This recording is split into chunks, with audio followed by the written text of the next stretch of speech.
Hello, I'm Omid Jalili. I'm not really. I'm Ricky Gervais. I'm not. I'm Hardeep Singh Kohli. And welcome to Tour of Duty.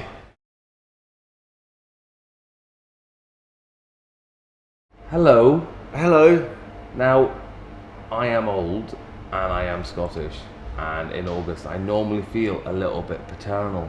Okay. Like the youngsters coming through, I kind of think, oh, look after him, look after her, don't touch him there again. Yeah. But I genuinely feel a very close bond with you. Thanks, man. Why? Tell them why. Is it because you mentored me?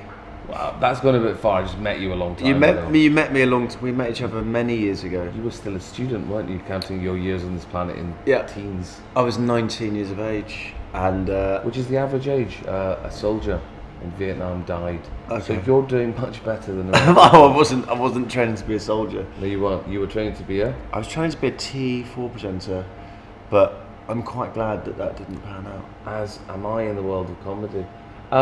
You clearly had a desire to perform, albeit in the television world. And how's that gone? It's nearly a decade since I met you. I know. You were a boy. I've never been on T4. So is it even a show still? I've never been to me, so Okay. it is still there, I think. Never made it. But the comedy's going all right. Kind of storming it, really, aren't you? I wouldn't say that. I'd say I'll say breezing it. Is that it? I don't. Storming is too over the top. I don't like being so over the top of it. It's going alright. It's going that way. It's kind of going up. Where are you playing? Where did you play in Edinburgh? I played the Pleasance Courtyard.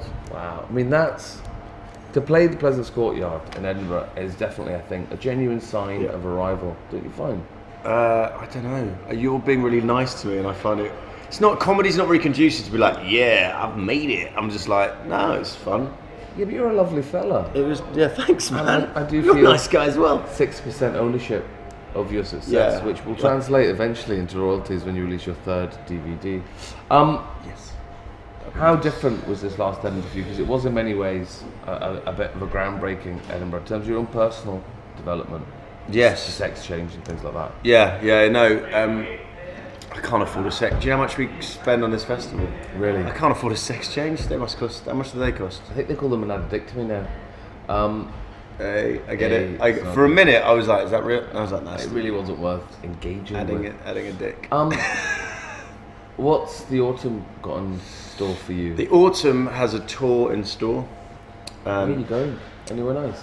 Oh man, Corby. Wow, have you played Corby I've before? been to Corby before. I just like it. Sounds nice. It sounds funny. Have you played Corby? I have played Corby. Did you not? Because I'm Scottish, right? There's loads of Scottish people there. They actually speak in a Scottish accent in Corby. That's why I like it. It's a lovely venue. I'm only going from Edinburgh to places that are in Scotland where they sound Scottish. That's the rule. That's not true. That would just be. I can't think of anywhere else. Scotland and Corby. That'd be it. It'd be a weird and talk. Then come back again. Yeah, and just anywhere where there's some. I don't know. Where am I going? I'm going to Brighton. Nice. There's a lot of gay people in Brighton. Yeah. There's nothing wrong with that. People always say that about Brighton. There's a lot of gay. Never see them when you go there. I don't know why people always say that. Just really burly guys with big beards and muscles. I never see any gays. You see it. Brighton's quite a liberal, trendy place, but also it's like quite a ghetto undercurrent. It's the sort of place where you could get mugged for your juggling balls. That sort of place. I don't know I said balls in a weird way there. You did. You said it. It's early in the morning. Juggling balls. Uncle Tavistock says it. Bring me your juggling balls. Yeah, balls. Brighton, London. Where else? Manchester, Stockton. Loads of places. They're all on my website. Should I plug that? No, don't plug your website. Where? No, don't plug your website. chrismartincomedy.co.uk. Down the barrel right there. Here's the thing Yeah. that occurred to me. When you start, there is this sort of generation, like Daniel Sloss and kind of folk like you that start very young, very focused. Yeah. By the time you've hit 22, 23, you've got great stage presence, you've got the hours under your belt. Yeah. You've had a taste of success. Just a nibble. Just a nibble. Still hungry, mate. Wasn't enough. Just a nibble bit. A nibble bit more. That if we'd have won the Eurovision, if you'd have sung that. Okay. What keeps you writing? What keeps you? Because in a sense, it's almost like Oasis' second album. You're doing once you've had the success of the first. And you are in many ways the oasis of Yeah. the good-looking white man of comedy. Thanks, man. Jesus. You know, wow. The oasis of that sounds like it's like a fake, like a mirage. Is that what an oasis is? That's what an oasis means. No, an oasis is a genuine thing. What? No, an So a oasis. fruity drink. It's a fruity drink. It's a lovely drink. It's one of your 5 a day. If in 5 a day you mean stupidly over-saccharine drinks that cost too much money, then it is one of your Good 5 word. a day. Saccharine. Anyway, But so answer my question because I'm what am I interested. saying about my comedy? Well, about what keeps you inspired. Do you? Oh, just because you just get bored of saying the same stuff on stage. I think I can't say the same. I already, in Edinburgh, by the end of the tour, I'll be bored of saying that stuff. In a good way. It's really nice to create your new hour of ideas that you think are funny and you want to say. But whilst doing that, you're just saying the same thing all the time. Even when you chuck in different things to mix it up, that's that hour. Then it's new stuff happens in your life. Just new stuff happens. So when new stuff happens, I feel like I need to. And what new stuff will express be it. happening in your life in the next 3 or 4 months? I don't know. I suppose that's the nature of new stuff, isn't it? I can't look into the future, man. But Can't you? No, I'd be Mystic Megging it rather than doing this comedy game. And if you were Mystic Meg, you would have seen these questions coming. Ergo, She's still going? It's one of those ones What's happened to her that nobody's career? actually sure, and everyone's a bit scared to say, particularly when it's predicated by kind of. She never did middle-class that dinner party. when she was on telly. In the future, I see that my career will go down the pan in about 10 years' I mean, time. can you believe that with some degree of seriousness, we had a programme, entertainment primetime based around complete chance and luck. We build up the notion of the numbers. We get the man with the lowest. Edinburgh Festival, mate. most That's Edinburgh voice. Festival, isn't it? Is it? It Yeah, is. it's all It about is. chance and luck. It is. TV was always something you were interested in. Yes. I imagine radio is something you've thought about. I do a bit of radio. How?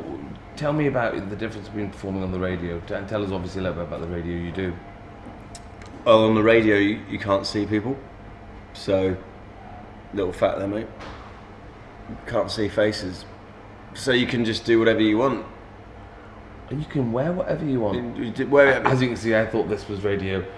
I could wear a turban, for example, on the radio. Oh, don't fucking listen. You know what? You can wear a turban, Chris Martin. You can wear a turban on the radio when you've worn a turban through Frankfurt Airport, July, when it's really busy. The schools are coming out, and you get that just a little bit racist. Is it every time? Turkish? He was a Turkish guy as well. It wasn't the glove to here. It was the glove to fucking there. Really? You know what hurt more than anything else? More than that thing you're thinking now. He never phoned me. Yeah. That's what. Does it happen regularly at airports? Yeah. Can you not be like, I'm off the telly? Well, that's what a terrorist would say.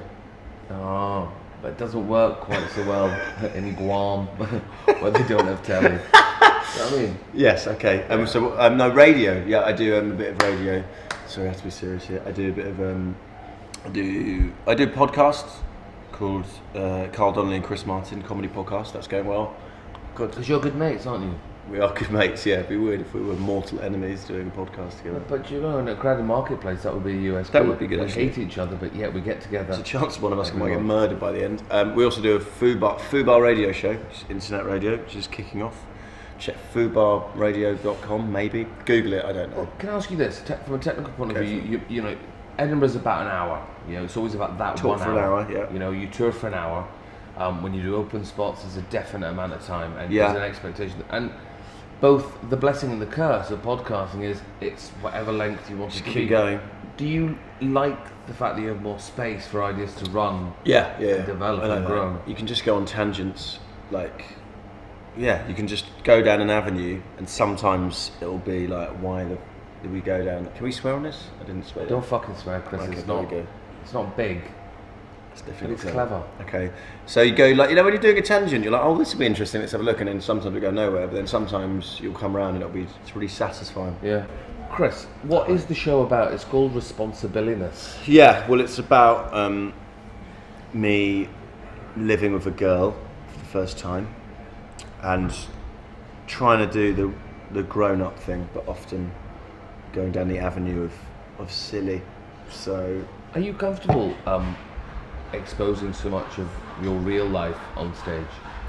yes, yeah. I don't know. I think comedy's supposed to be true, like massive. I think the more truthful you can be, the more funny it can be. In general, not always. Never held Some the people do. crankies back. Some people, some people are just create made up stuff and it's amazing. But yeah, so that's where I'm at the moment. So that's what I feel comfortable talking about. And how does your girlfriend feel? You talking about your shared life? She's fine. She has to be. I think there's nothing. Well, I've actually got her on the phone Have you? now, and she's not happy. No. She's too early. She's an insomniac, so she'd be angry. Even if Listen, Hardeep rung her up, she'd be like, "No, We haven't seen each other since last year. no." Since I fainted on stage. Yes. What happened? Because we were doing a radio show together. I left you. It was a 30 comedy. seconds. It was a comedy. It was a comedy show for. It was a stand-up show for Fred McCauley. Why did you faint on stage? It's so hot. I'd been in Glasgow for 4 days, and I didn't have any. Glasgow and hot are words. Yeah, I know. No one expected it, and so I fainted. I was on stage for 20 minutes. I could feel myself going, and then a stool appeared. Here's the question: did you get a laugh for that? No, but weirdly the gig had not been going that well because I was just working out some gear that wasn't that funny, and then. And when you say gear, you don't mean narcotics. I mean stand-up comedy. It doesn't mean narcotics. I mean stand-up comedy, and. And I also wanted just to say, you live in a shed. I do live in a shed. You were quite uncomfortable with that there, weren't you? Yeah, I was a little bit. Why? Because Did you buy it on shed ownership? No. Because it's a recession and you have to do these things. No, it's not really a shed, is it? Is it a recession still anymore? I don't even know. I basically not. You say I'm doing well, but I moved in because me and my girlfriend wanted to live together, and the most affordable option was my mum and dad's shed. They've done it up, but it's still a shed. Where do they keep? I mean, obviously practical considerations. Where do they keep the Flymo? Flymo, yeah, that's in there's a separate shed Have area. they built a new shed? It's Have like you- have you there's got a two bedroom. sheds? There's a bedroom and like stuff, but it is like some people call a spade. I call it Oh, I the don't thing think I you hang do my that. hoodie on. That's it. Wherever you lay your hoodie, that's your home. That's what I call it. There's so many spiders. That's the worst thing. It's literally just spiders love a shed. I don't know why. They're like dads. They're always in the shed. Yeah, but they don't have. Spiders don't read those magazines, and it doesn't smell that at all. My dad doesn't read those mags. I'm not suggesting your dad does. He read knows how those to use the mags. internet. He knows you have websites. Doesn't need a shit. He doesn't need Razzle magazine. Razzle. That's a good porn reference. You can't have remembered. Yeah, I know, but I've seen it on the top shelf and wistfully looked up Which at is it. the great irony of all, right? Yeah. They say that hand gliding makes you lose your eyesight. Ergo, why would you put pornography on the top shelf? That's doubly cruel. Yeah, well, surely. You can't see it. Stunts your growth. It's meant to make you short. I mean, What if you are short and you want to? Basically, if you're tall, you're encouraged to entertain yourself. I think if you're tall, you have friends, and then you don't end up like. Yeah, they should have a short person. That's where all the porn should be. Ankle height. Well, see, don't look down. I look upwards. I rarely look like this. They should Show me how change. you rarely look. Like this. Where's the porn? I don't do that. Join us next week on Catatonia. Yeah. Lovely to see you. Thanks, man. Lovely to see your face. Joking Thanks. aside, Yeah. I've said this to you before privately, I now say it publicly. Yeah, do it. When you did come for those auditions at T4, Oh yeah. you clearly were head and shoulders, a head and shoulders user. Sorry, no, you're head and shoulders above everyone else, and it feels great Oh, to see thanks, you doing this man. well. You were lovely, Thank lovely you. young man, and you are funny, and quite a lot of them were just socially dysfunctional. Yeah, they're dead now. And you weren't socially dysfunctional, so that's something to take away with you. Although you are now Chris Martin, not socially dysfunctional. It's Although the he name of lives the in new a show. although he lives in a shed with spiders and a girlfriend. So Thanks, man. Are we hugging? yeah, we are. Cheers, Hardeep. Oh, thank you.